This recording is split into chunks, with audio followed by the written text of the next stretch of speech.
أعوذ بالله من الشيطان الرجيم بسم الله الرحمن الرحيم السلام عليكم ورحمة الله وبركاته الحمد لله الحمد لله على إحسانه والشكر له على توفيقه وامتنانه وأشهد أن لا إله إلا الله وحده لا شريك له تعظيما لشأنه وأشهد أن سيدنا ومولانا وقاعدنا وقدوتنا محمد صلى الله عليه وسلم وعلى آله وأصحابه وإخوانه اللهم علمنا ما ينفعنا وانفعنا بما علمتنا رب علمنا الذي ينفعنا ربنا زدنا علما وارزقنا فهما اللهم فقهنا في الدين وعلمنا تأويل اللهم إنا نعوذ بك من علم لا ينفع وقلب لا يخشع ومن نفس لا تشبع ومن دعاء لا يسمع رب اشرح لي صدري ويسر لي أمري واحلل عقدة من لساني يفقه قولي اللهم انصر إخواننا المستضعفين والمسلمين والمجاهدين في أرض فلسطين اللهم انصرهم نصرا معزرا اللهم انصرهم نصرا معزرا أما بعد. Bapak Ibu yang insyaallah dirahmati dan diberkati oleh Allah Subhanahu wa taala. Sami sehat Bapak Ibu? Alhamdulillah, syukur kehadirat Allah Subhanahu wa taala atas segala kenikmatan yang telah Allah berikan kepada kita. Alhamdulillah di malam hari ini kita masih diberikan kesempatan oleh Allah Subhanahu wa taala untuk terus mengkaji ilmu-ilmunya Allah Subhanahu wa taala sebagai bekal kita menghadap Allah Subhanahu wa taala. Kata Syekh Al-Mustafa dalam kitab At-Ta'liqul Bahiyah ala Syarhi Ta'iyah Abi Ishaq Al-Biri rahimahullahu taala, beliau mengatakan nataijun nasaih wa nataijut taujihat dzikrul mauti wa talabul ilmi. Kata beliau, puncak-puncaknya dari yang namanya nasihat itu ketemunya cuma dua hal Bapak Ibu. Yaitu apa? Mengingat kematian, dan yang kedua adalah menuntut ilmu. Sudah. Bapak Ibu mau ngaji sama siapapun, ustadznya siapapun, ujung-ujung dari nasihat itu untuk mengingat kematian. Mau kajiannya tentang mawaris, mau kajiannya tentang nikah, mau kajiannya tentang sholat, mau kajiannya tentang sirah, mau kajiannya tentang apapun itu, dari kiai siapapun, ustadz siapapun, ujung-ujungnya adalah untuk mengingat kematian. Bukan untuk kemudian menambah pengetahuan kita, enggak Pak. Tapi ujung-ujungnya adalah untuk mengingat kematian, dan yang kedua agar kita lebih semangat lagi untuk mendatangi majelis ilmu. Udah. Kata para ulama, idza dzakaral maut, al-insanu idza dzakaral maut salaha batinuhu wa zahiruhu wa idza nasiyal maut fasada min batinihi wa zahirihi. Orang itu Pak Bu, kalau udah ingat mati mesti dadi wong apik. Mesti. Batinnya dan zahirnya mesti jadi orang baik. Mau berbuat zalim itu mikir mesti. Wa idza nasiyal maut, tapi kalau dia sudah lupa yang namanya kematian, sudah fasada min batinihi wa zahirihi. Mesti batinnya, zahirnya mesti rusak. Kenapa udah ndak inget mati dari pagi sampai sore nyari dunia?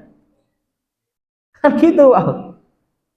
Sekarang dari kenikmatan-kenikmatan dunia Pak Bu, yang kemudian bisa menghademnya, bahasa hadem itu bahasa Arabnya Pak, yang bisa membumi hanguskan kelezatan yang hari ini sedang kita nikmati, Entah itu kelezatan mobil, kelezatan motor, kelezatan ingkung, kelezatan ayam bakar, kelezatan bakso, kelezatan istri, kelezatan anak. Itu cuma satu, al-maut. Kata Nabi, aksiru dzikraha dimil ladzat. Perbanyak mengingat perkara-perkara yang kemudian bisa menghilangkan kenikmatan. Sudah mati dah. Lah hari ini kita kan lupa Bu kita hari ini. Seakan-akan mau hidup 1000 tahun, seakan-akan kita ini kadang-kadang yang kemudian menjadi menutup ibaratnya, kemudian kita susah untuk mengingat kematian, itu cuma satu Pak. Araka tuhibbu arsan dzata khidrin abatta talaqahal aqyasu batta. Yang menjadikanmu itu kemudian tidak mengingat kematian itu kata para ulama, araka tuhibbu irsan dzata khidrin abatta talaqahal aqyasu batta. Yang kemudian menjadikan kita tidak mengingat kematian adalah kayaknya aku lihat kamu ini sekarang mencintai dunianya itu keterlaluan.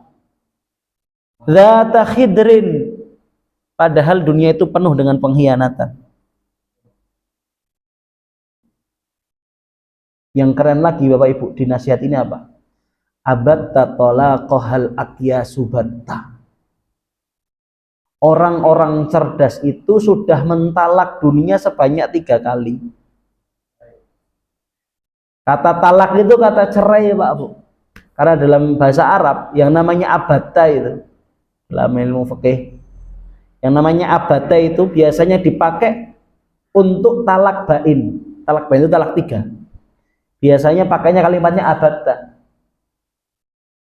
Maka di sini Abi Ishaq menggunakan kalimat apa? Abatta talaqahal aqyasu batta. Orang-orang cerdas itu sudah mentalak dunia 3 kali, Pak Bu. Jal, orang cerdas loh ini loh ya. Orang cerdas, Pak Bu. Itu sudah mentalak dunia 3 kali. Beneran Ustaz? Bener. Saya kalau ngomong kayak gini enggak mungkin enggak ada dasarnya, pasti ada dasarnya. Orang ngaji enggak punya dasar itu lucu. Apalagi nerjemah ke dewe. Harus ada dasarnya. Ustaz bilang abatta talaqahal aqyasu batta, itu perkataan siapa? Perkataan Ustaz? Bukan. Ya kalau ngaji nggak suka menyandarkan perkataan kepada saya pribadi, takut nanti saya yang dituntut. Itulah kenapa kalau saya ngaji bawa kitab, biar nanti kalau dituntut, yang dituntut bukan saya kan cuma membacakan. Yang dituntut yang bawa kitab.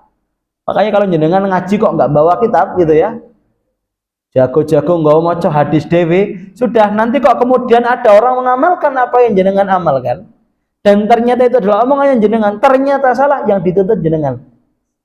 Makanya Imam Syafi'i itu pernah bilang apa? Kalau ada pendapatku yang menyelisih Al-Quran dan As-Sunnah, tolong jangan sandarkan kepadaku, lempar sejauh-jauhnya, kalau bisa lempar ke tembok. Kenapa? Kalau kemudian diamalkan dan menyelisihi ketentuan yang telah diputuskan oleh Allah dan Rasulnya, otomatis yang dituntut Imam Syafi'i. Makanya kenapa saya bawa kitab? Biar takutnya bawa saya salah. Kok kemudian jenengan ngamalkan gitu ya? Yang dituntut bukan saya, Pak Bu. Aman kan? Jadi kita ukur akal-akalan baik jane. Ya. Lalu Ibu rahimani wa rahimakumullah, itu kata Abi Ishaq Al-Birri itu abatta talaqahal aqyasu batta. Dunia itu Pak Bu, udah ditalak sama Allah 3 kali. Ditalak sama orang-orang cerdas 3 kali. Contohnya siapa Ustaz? Imam Az-Zahabi rahimahullahu ta'ala dalam kitab Siyar A'lamin Nubala, beliau pernah menukil perkataannya Imam Ali radhiyallahu an. Beliau mengatakan apa kata Imam Ali? Ya dunia, ya dunia, ya dunia. Wahai dunia, wahai dunia, wahai dunia, 3 kali. Ya. Kalau kamu mau menggodaku, janganlah menggodaku, saya udah nggak sanggup lagi, kata Imam Ali. Kemudian kata Imam Ali apa? Batattuki salasan la raj'atan li fiki. Kata Imam Ali apa? Batattuki salasan la raj'atan li fiki. Aku telah mentalakmu wahai dunia sebanyak 3 kali dan tidak ada lagi kata-kata rujuk bagimu. Dijamin surga Pak, dosanya kemungkinan besar diampuni oleh Allah. Kita ini cerdas bukan, dijamin surganya belum, apalagi diampuni dosanya. Dari pagi sampai sore kita tuh Pak Bu, nyari dunia itu ndak habis-habis. Sekarang gini Bapak Ibu, sekarang Bapak Ibu bangun tidur, kalau masih di pelupuk mata Bapak Ibu di sini namanya fakir, fakir, fakir, fakir, miskin, miskin, miskin, miskin, berarti anu wong lagi mikir dunia. Ini saya bukan lagi ini ya, tapi biar jenengan muhasabah. Kok jenengan wungu kados niku nggih? Kok to mriki peluk matane jenengan kok kurang 10 yuta ya kurang. Ya rasanya itu mereka fakir, fakir, fakir, fakir, miskin, miskin, miskin, miskin, pokoknya kurang, kurang, kurang, kurang. Berarti anu orang dari bangun tidur sampai tidur lagi anu mikir dunia itu Pak. Nabi karena perasaan yang kados niki mangkanat hammuhu ad-dunya, orang yang kemudian dia pikirannya itu dunia, dunia, dunia, dunia, dunia, dunia, dunia, kata Nabi apa? Allah akan membuat di bayangannya itu adalah kefakiran, fakir, fakir, fakir, fakir. Keren jenengan kok sana kita mikir fakir, fakir, fakir, anu mikirnya dunia pun gampil nih. Karena kata Nabi wa man kanat hammuhul akhirah. Tapi kalau seandainya dia humumnya dia yang dia pikirkan adalah urusan akhirat Bapak Ibu, sudah Allah akan cukupkan di pelupak matanya itu cukup 100.000 cukup, 10.000 cukup, cukup. Karena konsep orang yang tujuannya akhirat Bapak Ibu, yang dia cari adalah konsep barokah. Bapak Ibu nggak tahu enggak konsep barokah itu seperti apa? Konsep barokah niku banyak tidak membahayakan, sedikit mencukupi. Itu konsep barokah. Banyak tidak membahayakan, sedikit mencukupi. Yang tidak barokah itu sudah banyak ya ndak cukup, sedikit lebih mboten cukup. Itu Bapak Ibu, itu konsep barokah. Bapak Ibu rahimani wa rahimakumullah, ini sebagai pengingat lah untuk kita semua ya, pengingat tentang kematian ya.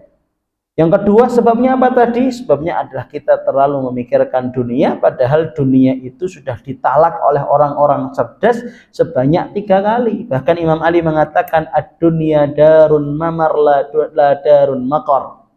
Dunia itu tempat persinggahan sementara, akhirat itu tempat persinggahan selama-lamanya ya. Karena dunia itu kafaiha, dunia itu mirip bayanganmu. Bapak Ibu mau tahu meriksani bayangan? Pernah lihat video orang di jalan terus depannya ada bayangannya itu Bapak Ibu ya? Isplak jiplak itu. Saya kemarin ketika sedang membaca kitab-kitab berkenaan tentang dunia itu, ngelihat ngelihat video orang yang kemudian lari-lari ada bayangan itu ya, nggak dapat gitu ya. Itu plak jiplak dengan nasihatnya para ulama. Ya, ad-dunya kafaiika, dunia itu seperti bayanganmu.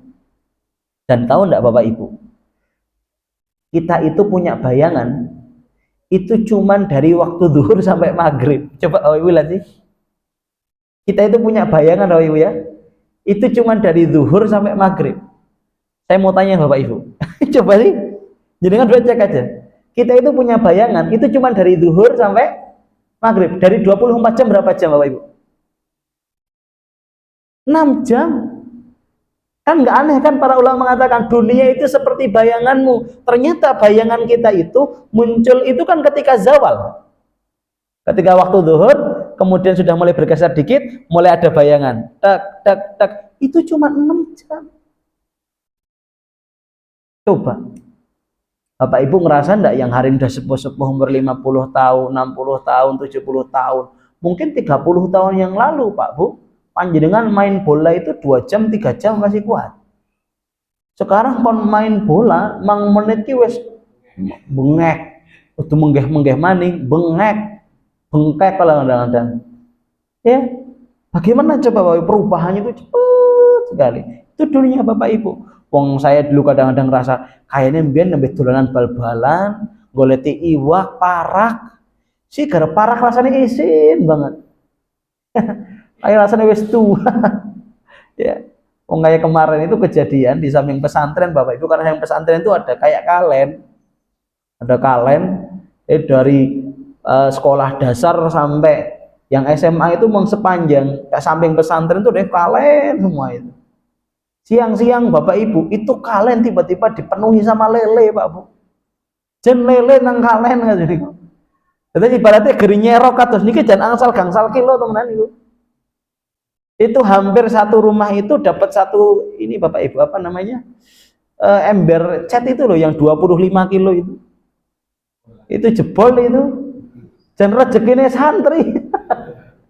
Ya, kaine santri ndongake ke pondok mangan lele kasuwe temen ora mangan lele. Wah, akhirnya didongakno anak sing blumbang jebol. Loh iya itu ada anak-anak itu dapat subhanallah 150 biji. Satu anak itu dapat 60 70 apa namanya? Biji lah ekor jen. Ya, sing lucune malih anak sing tae ngedol. Niku pun parak nemu didol jajal. Nggih, sing lucu malih niku Bapak Ibu, teng ngajeng pesantren niku wonten napa? Tetangga pesantren itu nguleh-leh juga ikut ngarai di balanga kandang blumbange. Wah. Subhanallah Bapak Ibu ya. Tapi ya ndak tahu itu kok belumbangnya bisa jebol. Ya, gelombangnya bisa jebol, tapi yang dapat rata-rata adalah yang cuman RT-nya saya. RT sana tuh tidak ada yang dapat. Itu kayaknya RT saya tuh wiridnya tuh pengen mangan lele, mangan lele. Ini ndongakna wong liya ben lele nih, gelombangnya jebol niku. Ya niku jan niku cerita nembe wingi niku. Wong kula niku akhirnya kondur niku, umale ketak tinggal kados niku kan lari-lari madosi lele kan. Kula kondur taklim di rumah itu sudah ada satu ember gede. Saya tanya ini lele yang tadi? Iya Bi. Yang nyari siapa? Anak saya umur 4 tahun yang nyari. Ya semua anak-anak santri itu pada nyari. Masya Allah memang. Rezeki itu min haitsu la yahtasib Bapak Ibu ya. Kadang-kadang ya lele ya jadi rezeki. Alhamdulillah lawuh sebulan. Bapak Ibu rahimani wa rahimakumullah. Dua kalinya Bapak Ibu selawat beriringan salam tetap terhaturkan, tetap tercurahkan kepada baginda Nabi Agung Muhammad sallallahu alaihi wasallam, kepada keluarganya, kepada sahabatnya, kepada tabi'in, kepada tabi'ut tabi'in, dan kepada orang-orang yang senantiasa istiqomah mengikuti sunnah-sunnah beliau hingga hari kiamat kelak. Bapak Ibu rahimani wa rahimakumullah, kita lanjutkan kembali membaca kitab Al-Munirah fi Muhimmi Ilmi Sirah, karangannya Al-Imam Salih bin Abdullah bin Hamadi Al-Utsaimin hafizahullahu taala. Beliau termasuk pengajar kajian yang ada di Masjid Nabawi ya. Dia termasuk ulama kontemporer yang kemudian membuat satu kitab yang barokah, kitab yang kemudian bisa dipelajari oleh banyak orang, mudah bahkan bisa dipelajari oleh anak-anak, bahkan beberapa anak-anak menggunakan kitab beliau. Pada pertemuan kali ini Bapak Ibu kita akan membahas istri kedua beliau setelah meninggalnya Ibunda Khadijah radhiyallahu anha. Nabi dalam kondisi galau Bapak Ibu. Wajar Bapak Ibu orang ditinggal meninggal ya. Namanya orang ditinggal meninggal pasti galau. Sekelas Nabi aja galau. Maka tidak kaget kata para ulama, dari 6 rukun iman yang ada, yang paling susah itu menerima takdir. Nabi saja ditinggal kakeknya, ditinggal pamannya, ditinggal istrinya, Nabi galau. Walaupun kalau galaunya Nabi itu kemudian beliau berdakwah ke Taif. Kalau galaunya kita membuat status Bapak Ibu. Ini bedanya galaunya Nabi sama galaunya kita. Kalau galaunya Nabi itu ketika ditinggal Ibunda Khadijah radhiyallahu anha dan ditinggal oleh pamannya beliau, apa yang dilakukan beliau? Membuat status. Tidak bisa membuat status Bapak, wong belum punya WhatsApp Nabi waktu itu. Ya toh? Mau apa? Mau curhat sama siapa? Nabi itu kalau curhat sama Allah. Terus apa yang kemudian dilakukan Nabi? Nabi Shallallahu Alaihi Wasallam melakukan dakwah ke negeri Taif, dan ini salah satu cara agar menghilangkan kegalauan Bapak Ibu. Dan ternyata banyak di antara para ulama ketika beliau galau itu bukan buat status, tapi berdakwah dan ngajar. Lagi punya masalah sama istrinya Bapak Ibu, itu ngajar santri. Ini bukan berarti saya cerita saya lagi punya masalah sama istri loh. Ya kemudian saya ngajar jenengan enggak ya. Tapi memang banyak di antara para ulama sedang galau, sedang sakit, Itu kondisinya bagaimana? Kondisinya pasti kemudian beliau mengajar. Kalau kita hari ini, gitu ya, pas sakit berhenti, libur, ya, pilek orang kapilek wong kadang-kadang pegel sedek ora mangkat, ya. Tapi dulu para ulama terdahulu sakit kondisi apa, bahkan Syekh Utsaimin rahimahullahu taala, beliau itu waktu ngisi itu Bapak Ibu pakai itu loh, apa namanya? Kabel apa selang oksigen yang masih dipasang di sini itu loh. Dipasang di sini kemudian sambil ngisi bismillahirrahmanirrahim. Ya. Nah, itu kalau orang suka ngaji Bapak Ibu. Ya, kenapa? Saya itu kan kalau saya kan memang ngaji di mana-mana Bapak Ibu. Ya, saya pernah ngaji dengan salah satu putranya Mbah Maimun Zubair itu. Rahimahullah, tahu pirang nggih Bapak Ibu ya. Mbah Maimun Zubair pernah dengar ya? Seorang alim dari Jawa Tengah, ya, Sarang. Ya, saya pernah ngaji sama putranya beliau. Terus saya tanya, "Yai, itu Mbah Mun itu kalau ngasih nasihat ke anak-anaknya itu nasihatnya apa?" Itu mau Gus Najih, Gus Yasin Gus Taj Yasin yang sekarang jadi gubernur. Tahu enggak Pak Bu? Nasihatnya cuma satu. Le, ngaji yo. Udah gitu. Le, ngaji yo. Kowe pengen uripmu sukses ngaji, ngaji. Terus saya tanya, enggak ada nasihat lain? Enggak ada. Nek lagi galau gitu sama Mbah Mun jenengan diopoke? Kon ngene, ngaji yo lele. Dah. Sampai beliau sepuh itu ngomongnya ngaji yo le, ngaji. Sudah memang ternyata menghilangkan kegalauan, kita punya masalah, memang ngaji solusinya. Makanya situ kadang-kadang lucu Pak Bu. Kalau ada orang ya dia lagi punya masalah malah ninggalkan pengajian. Apalagi gini, saya pernah diceritakan sama abah saya Bapak Ibu. Itu ada orang Bapak Ibu izin sama abah saya tidak ngaji lagi. Bilang gini, Ustadz, saya mau izin Ustadz. Kan kalau tidak salah itu waktu itu ada yang ngaji sama abah saya 4 orang Bapak Ibu. Dari 4 orang ini 2 orang izin mengundurkan diri setelah ngaji 3 atau 4 tahun. Kemudian 2 orang ini izin sama abah saya. Ini cerita betul dari abah saya. Terus ngomong gini, Ustadz, saya mau izin Ustadz. Saya mau resign dulu tidak ngaji. Coba Pak Bu, ngaji kok resign loh. Wis kaya kerja kan Bapak Ibu ya. Ngaji kok resign loh. Lucu Bapak, setelah itu ini tapi ada alasannya Bapak Ibu. Ada alasannya. Gini, Ustadz saya mau izin mau resign tidak ngaji dulu. Abah saya tanya, loh kok enggak ngaji lagi, kenapa? Ini Ustadz, insya Allah nanti saya akan ngaji lagi, tapi saya sekarang mau enggak ngaji dulu, saya mau memperbaiki kehidupan dunia saya. Ngodenya saya telatani dulu Ustadz, biar nanti setelah saya ngodenya benar, saya ngaji lagi. Loh, betul loh Pak Ibu, ini jangan cerita langsung sanatnya, kalau pakai ilmu hadis itu sanatnya mutasil. Oh diceritain, kalau diceritakan dari abah saya langsung ke saya. Mutasil itu langsung ceritanya. Sampai akhirnya setelah 2 tahun Bapak Ibu, kan 2 orang ini masih ngaji setelah 2 tahun itu, datang terus ke rumah ngaji, tahsin ngaji apa ngaji itu. Sampai akhirnya 2 orang yang ngaji ini punya mobil, punya rumah, ya kan?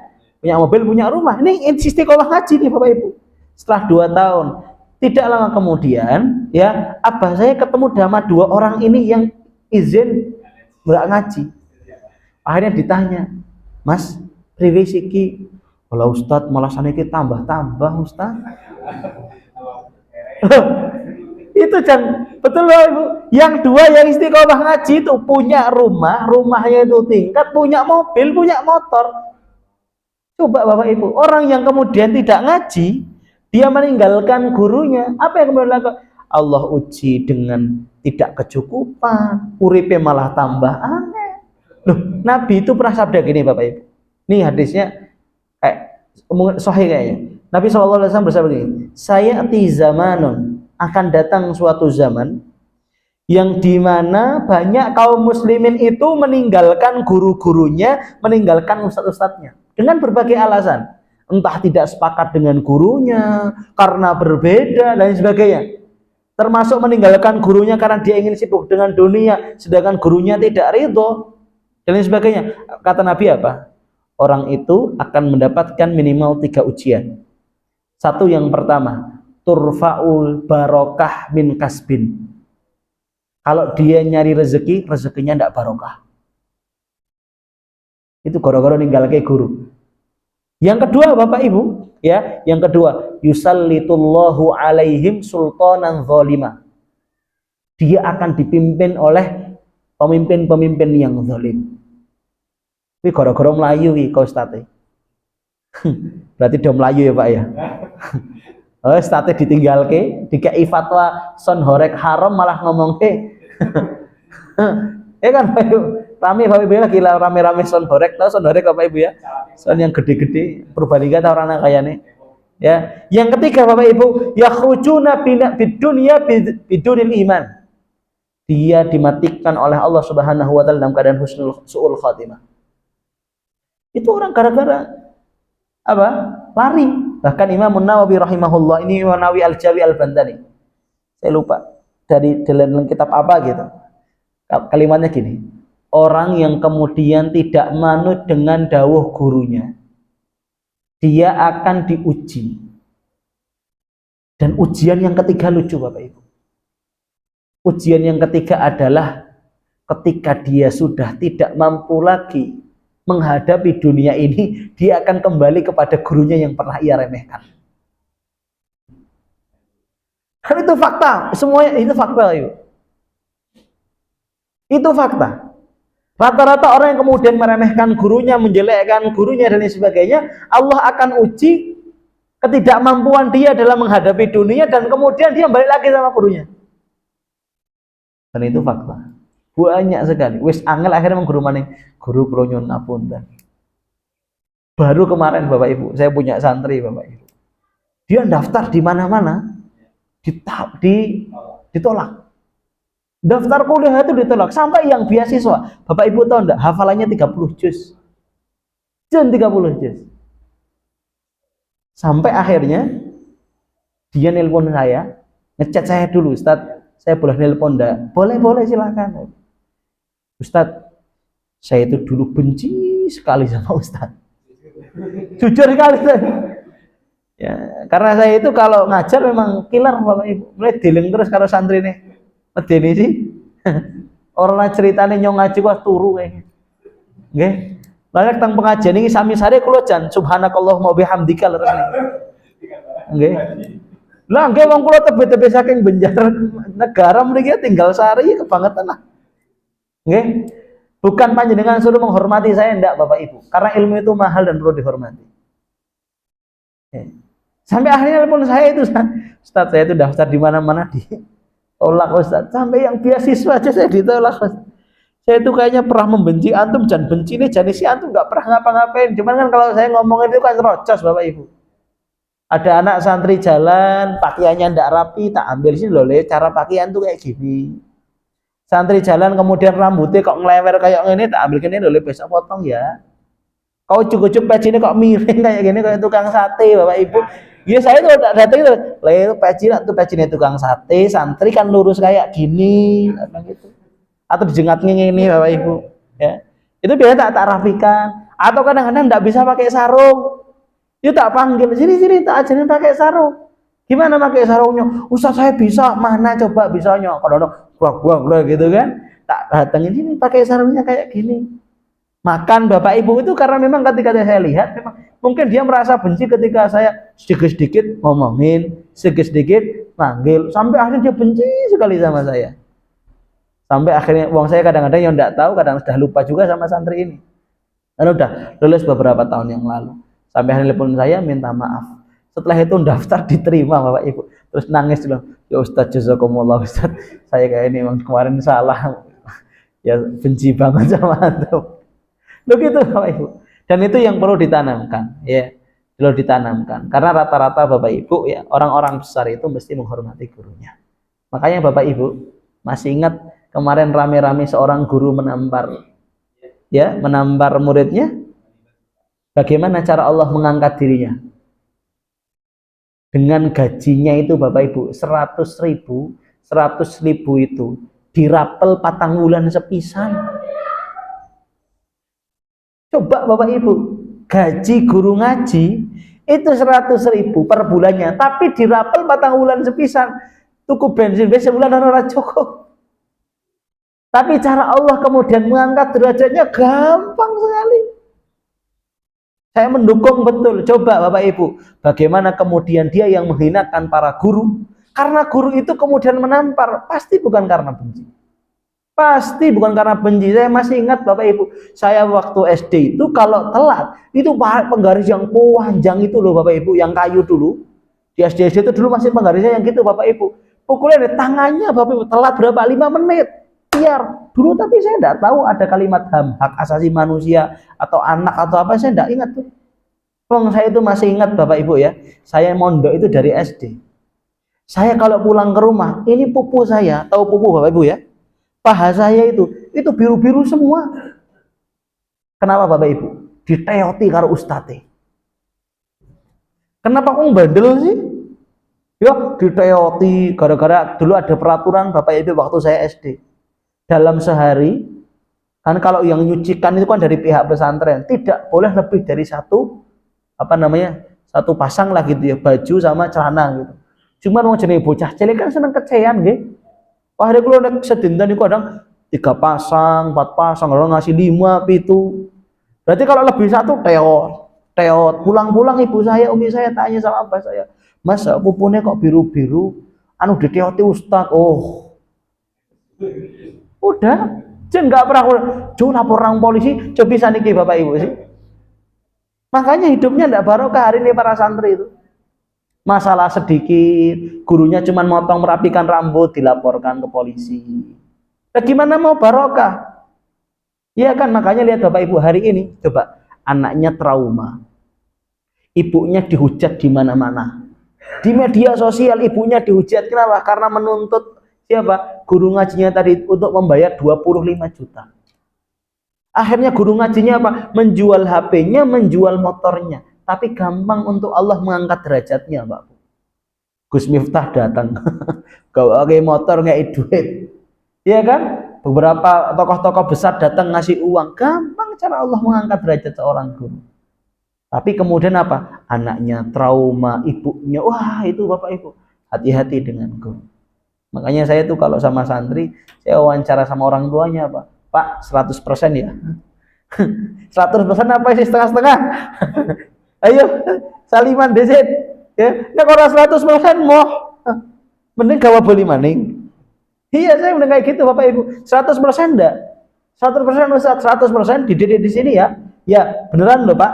Beneran, temenan. Ya sudah. Salaman dulu. Dah. Harusnya memang kayak gitu. Kenapa Bapak Ibu? Sekarang Bapak Ibu gini, Bapak Ibu punya motor enggak?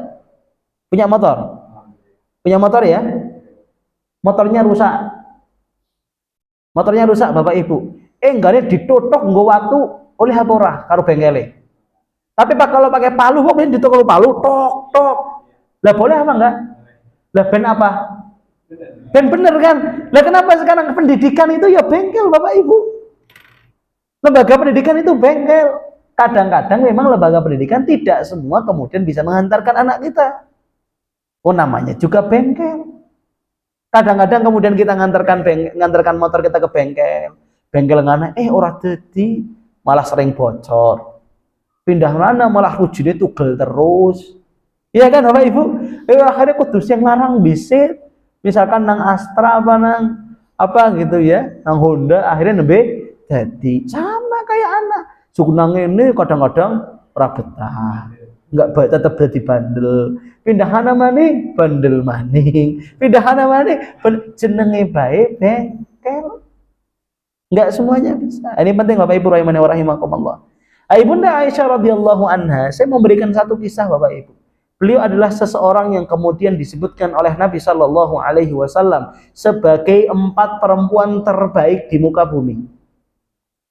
Ibunda Khadijah radhiyallahu anha, Ibunda Asiyah. Siapa Ibunda Asiyah? Istrinya Fir'aun. Ibunda Aisyah radhiyallahu anha. Yang ketiga, Ibunda Maryam. Ustadz, ngapunten. Ibunda Aisyah tidak termasuk disebutkan. Tapi kemudian Nabi Shallallahu Alaihi Wasallam menyebutkan di hadis yang lain. Ngapunten, salah. Ibunda Aisyah bukan termasuk 4 perempuan terbaik, tapi kemudian para sahabat bertanya, loh, kemudian Ibunda Aisyah kok tidak termasuk perempuan terbaik ya, gitu kan? Kemudian Nabi Shallallahu Alaihi Wasallam menceritakan tentang kehebatan Ibunda Aisyah. Pak, Bu, Ibunda Aisyah itu salah satu istri Nabi yang kemudian selama menikah dengan Nabi tidak dititipi keturunan. Tidak dititipi keturunan, tapi beliau menjadi satu-satunya perempuan yang kemudian paling banyak meriwayatkan hadis Nabi Shallallahu Alaihi Wasallam. Kata para ulama, adanya Ibunda Khadijah yang kemudian bertemu dengan Nabi Shallallahu Alaihi Wasallam dipasangkan bukan untuk melahirkan seorang anak, tapi dipasangkan untuk mewariskan ilmu-ilmunya Nabi. Jadi jangan dikira kalau orang menikah itu harus punya anak. Loh, Nabi itu punya istri 11, Pak, Bu. Ya, yang disebut istri itu 9. Dari 9 istri itu Bapak Ibu, yang kemudian bisa ngasih anak kepada Nabi itu cuma Ibunda Khadijah. Dengan anaknya Ibrahim, dengan anaknya Qasim, Abdullah, Fatimah, Ummu Kulthum, Zainab, Ruqayyah. Tapi sisanya Ibunda Aisyah, Saudah, dan lain sebagainya, itu tidak dititipi anak. Pertemuan laki-laki dan perempuan tidak selamanya tentang adanya anak, tapi kadang-kadang pertemuan laki-laki dan perempuan agar si perempuan ini mewariskan ilmu si laki-laki. Makanya kata para ulama, Ibunda Aisyah memang tidak diberi keturunan oleh Allah Subhanahu wa taala, tapi beliau mendapatkan warisan yang cukup banyak. Bahkan dalam kitab Alfiyah Iraqi beliau menyebut, para ulama menyebutkan Ibunda Aisyah termasuk dari 5 sahabat yang paling banyak meriwayatkan hadis Nabi, dan dari 5 ini hanya beliau satu-satunya perempuan yang meriwayatkan paling banyak dari hadisnya Nabi Muhammad SAW. Inilah kehebatan Ibunda Aisyah, ya, yang kemudian kata para ulama beliau dinikahi Nabi SAW umur berapa tahun, Bapak Ibu? Cung? Enggak. Ada 2 riwayat. 6. Ada yang mengatakan 6 tahun, ada yang mengatakan 9 tahun. Coba Bapak Ibu, menurut Bapak Ibu, kalau ada orang menikah pada waktu itu, Nabi itu umur 50 tahun, enggane bojo karo wong bocah 9 tahun, kayak apa sih ki? Kados dene kok kiai sinten kok? Saya puji bele, viral bele, gara-gara nikah kalih kelas tahun apa pinten niku nggih? Ya, ana sing jenenge anu pedofil lah, anu apa. Kan gitu Bapak Ibu ya. Bapak Ibu rahimani wa rahimakumullah. Pernikahan seorang laki-laki dan perempuan ketika umurnya itu berjarak sangat jauh, Bapak Ibu, pernikahan itu bukan tentang apa ya, permasalahan biologis.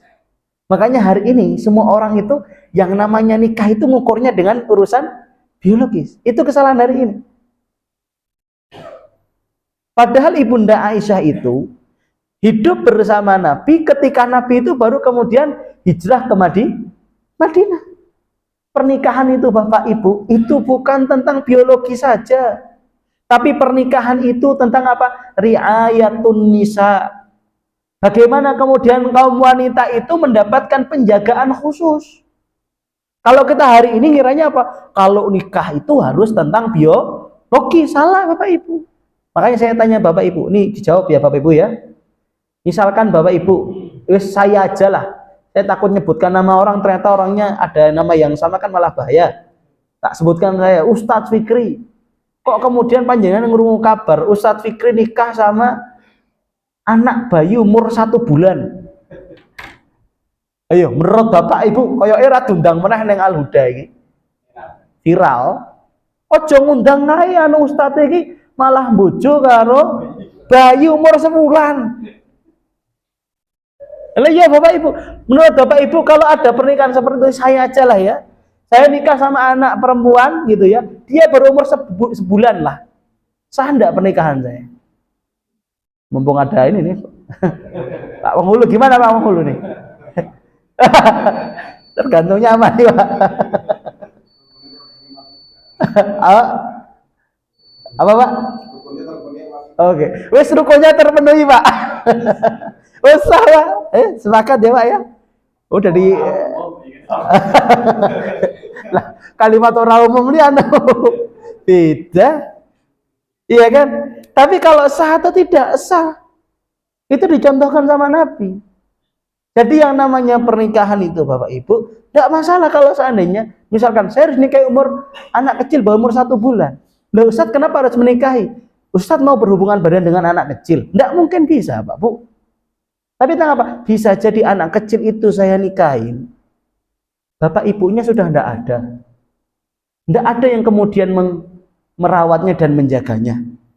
Kan gitu. Ya kalau kayak gitu nggak usah dinikahin, Ustaz, jadikan anak aja gitu kan. Tapi kan itu kan salah satu contoh kemudian bisa kita nikahi. Buktinya Nabi umur 50 tahun bisa menikah dengan 9 tahun. Kemarin karena di Solo itu ada santri saya Bapak Ibu ya, lulusan ma'had saya, itu nikah sama seorang ustadz umur 54 tahun. Dia umurnya masih 17 tahun kalau nggak salah. Wis tua. Nembe sebulan niku pegat.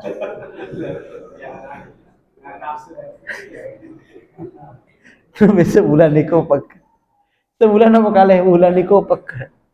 Kulo tanglet kalih nama tiang sepuh niku. Pak, anu kok pegat pripun Ustaz? Lah wong barang wong putrine kula mature nembe tentang romantisme sing bojone wis mikir mati atau jadi jauh sekali itu akhirnya ya, tidak lama akhirnya cerai Bapak Ibu. Lah Ibu rahimani wa rahimakumullah, Ibunda Aisyah radhiyallahu anha itu dinikahi Nabi umur 9 tahun. Tapi tidak kemudian langsung dibawa oleh Nabi. Bisa jadi salah satunya kenapa Nabi menikahi Ibunda Aisyah, mungkin melihat bagaimana potensi Ibunda Aisyah, salah satu perempuan yang kemudian bisa menjaga hadis-hadis Nabi Shallallahu Alaihi Wasallam, dan itu terbukti. Makanya kalau ada yang mengatakan, wah Nabi itu menikahi perempuan banyak itu karena nafsu, ya. Oh kalau nanti ada orang mau menikah lagi, nikahnya harus sama yang tua-tua loh. Yang tua itu istrinya Nabi cuma 2 loh Pak, dari 9 itu. Semuanya itu apa? Tua Ustaz? Tidak ada. Hampir rata-rata di bawah umur 30 tahun. Ya, yang kayak yang mbah-mbah itu cuman Ibunda Saudah. Nabi umur 50 tahun, Ibunda Saudah umur 60 tahun. Paling itu yang paling sepuh.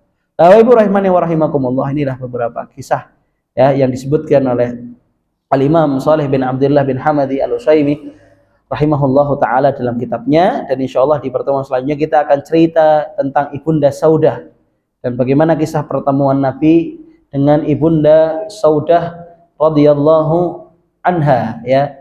Karena istri-istrinya Nabi itu Bapak Ibu adalah perempuan-perempuan inspiratif ya, perempuan-perempuan inspiratif, perempuan-perempuan peradaban ya, yang bercerita tentang dakwah, yang bercerita tentang masa depan Islam, bukan hanya sebatas permasalahan-permasalahan kecil. Walaupun kemudian kita sering mendengarkan bagaimana cemburunya Ibunda Aisyah, walaupun kadang-kadang kita sering mendengarkan bagaimana marahnya Ibunda Saudah, bagaimana kadang-kadang kita sering mendengarkan omelan-omelannya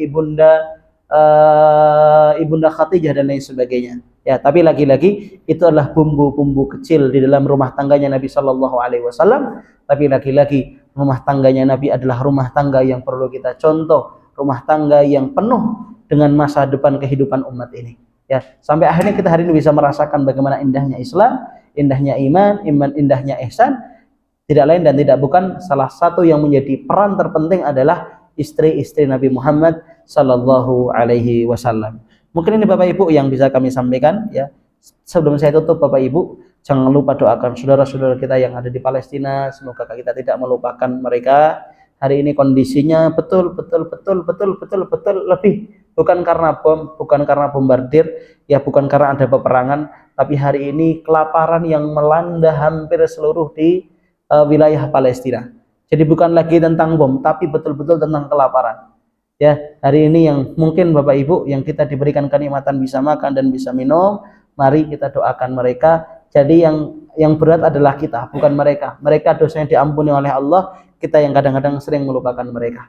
Ya, minimal doakan di waktu-waktu mustajab dengan doa Allahumma ansur ikhwanana al-mustad'afina wal mujahidina wal muslimina fi ardi Filistin. Allahumma ansurhum nasran mu'azzara. Karena besok kita akan ditanya oleh Allah Subhanahu wa taala. Mau berapa jilid lagi aksinya kita juga nggak tahu. Berapa jilid kemudian kita akan membela kita nggak tahu. Ya yang pasti pembelaan itu sampai kemudian mereka mendapatkan hak yang layak. Semoga Allah tidak kemudian menuntut kita di akhirat karena kita lalai terhadap mereka. Mungkin ini Bapak Ibu yang bisa kami sampaikan. Kalau ada salahnya kami mohon maaf. Kalau ada baiknya semua datangnya dari Allah Subhanahu wa taala. Al-haqqu fala takunanna minal mumtarin. Subhanakallahumma wa bihamdik asyhadu an la ilaha illa anta astaghfiruka wa atubu ilaik. Wa sallallahu wa sallim ala nabiyyina Muhammadin wa ala alihi wa sahbihi ajmain. Assalamualaikum warahmatullahi wabarakatuh.